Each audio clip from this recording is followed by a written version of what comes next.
après-midi. Vous êtes psychologue et vous êtes à la tête d'une cellule de crise, une cellule d'écoute de la communauté juive face à la situation en Israël. Et donc, on l'évoquait à l'instant, ces retombées en France, en tout cas les angoisses que cette situation peut susciter. Comment d'abord ce projet, qui est tout récent, comment ce projet est né après le 7 octobre ?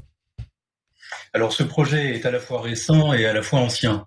Ancien dans le sens où toutes les institutions, les grandes institutions de la communauté juive sont réunies en cellule de crise et cette cellule de crise est activée lorsqu'il y a un événement grave qui survient dans la communauté juive française.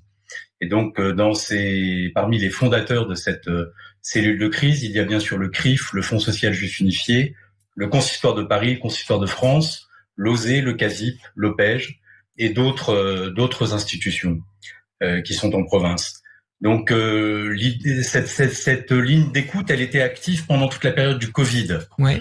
Vous vous souvenez que, en particulier après les fêtes de Pourim, il y a eu une contamination importante dans la communauté juive, en particulier dans les régions Est. Donc d'abord pour lutter contre l'isolement à ce moment-là ? Alors exactement, c'était pour lutter contre l'isolement en période de confinement et pendant cette période qui était très particulière, qui était inédite de Covid. Donc depuis le déclenchement de la guerre, cette ligne d'écoute a été réactivée et la cellule de crise s'est remobilisée pour donner des réponses à la communauté juive. L'important étant pour nous de servir de contenant, c'est-à-dire qu'il est très important dans des situations de crise que l'ensemble des institutions juives agissent de concert, ensemble, pour apporter des réponses aux questions qui se posent. Et dans ces questions qui se posent, il y a la question du soutien psychologique pour les personnes qui ont été exposées, bien évidemment, pendant les premiers jours de la guerre, et qui ont été exposés du fait de leur, par exemple, des vacances de Soukhot, où beaucoup de Juifs français sont partis passer les fêtes en Israël. Certains sont restés bloqués pendant plusieurs jours, et donc ont subi l'intensité des bombardements, les mises à l'abri, les alertes successives. Et donc tout cela, on le sait.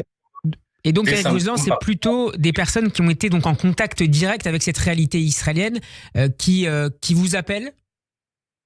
Alors pas seulement, bien évidemment. Cette ligne, elle est ouverte à tous les membres de la communauté juive qui ont besoin de ce soutien. Derrière cette ligne, il y a 80 psychologues et psychiatres qui sont formés à la prise en charge du psychotrauma et pas exclusivement, évidemment, puisque ce sont des professionnels qui sont en activité. Donc la ligne d'écoute est gratuite. Les professionnels qui y travaillent sont bénévoles et il y a la possibilité donc d'avoir des consultations gratuites lorsque on ressent ou pour ses proches une inquiétude particulière sur des symptômes qui pourraient apparaître. Qu'est-ce que vous disent les gens que vous avez avec ce réseau de psychologues bénévoles, ces gens au téléphone ? Qu'est-ce qui les angoisse ? C'est l'évolution de la situation en Israël ? C'est la crainte de voir ces événements en Israël avoir un prolongement en France avec des agressions antisémites ? Qu'est-ce qui sous-tend ces prises de contact ?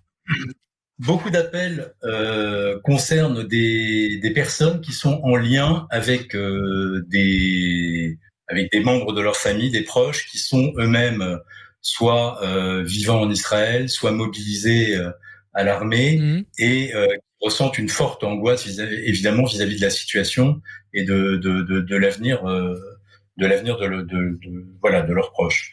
Donc l'avenir sur le plan de la santé aussi, pas seulement sur le plan de la vie, bien évidemment. Est-ce que je peux vous demander le type de réponse que vous pouvez leur apporter, sans rentrer évidemment dans les détails, mais comment est-ce qu'on accompagne ces personnes qui effectivement ont des raisons particulières de s'inquiéter, comme nous tous d'ailleurs, souvent ? Déjà, ce que je vous ai dit tout à l'heure en introduction, c'est qu'il y avait une fonction de réassurance du fait que la communauté dans son ensemble s'engage dans cette ligne d'écoute. C'est-à-dire qu'il y a une réponse qui est communautaire et qui est extrêmement importante pour réassurer la communauté juive.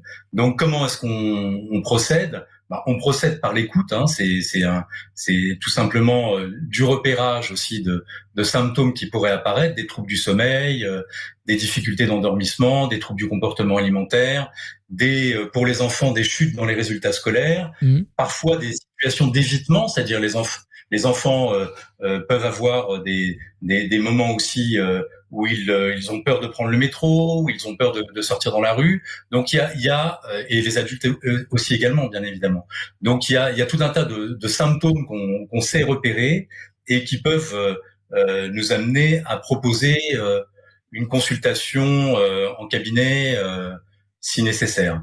On a ouvert, donc moi je suis directeur général adjoint de l'œuvre de secours aux enfants, de l'OSE, et docteur en psychologie, et donc nous avons ouvert spécialement des consultations au centre médico-social, au centre de santé de l'OSE, boulevard de Picpus, pour permettre justement un accueil sur rendez-vous de personnes qui le souhaiteraient. Et alors les âges sont très variés, on a aussi le CMPP, centre médico-psychopédagogique, qui permet d'accueillir des enfants, et ça va donc du tout petit jusqu'à 92 ans. On a reçu un appel d'une femme de 92 ans survivante de la Shoah. Éric Gozlan, vous parliez à l'instant d'images. Comment est-ce qu'on peut protéger les enfants? Est-ce qu'il faut leur dire un minimum de choses, expliquer un minimum de ces situations extrêmement complexes et périlleuses en Israël? Est-ce qu'il faut au contraire les accompagner parce qu'ils seront forcément confrontés à des récits de leurs professeurs, de leurs amis, plus ou moins véridiques dans le cas de leurs amis? Qu'est-ce que vous conseillez aux parents qui nous écoutent aujourd'hui? Alors c'est une question fondamentale que vous posez là. D'abord, l'exposition aux écrans. On sait très bien que l'exposition aux écrans peut provoquer des troubles psychiques importants, des troubles mentaux même importants. C'est reconnu par la littérature scientifique internationale.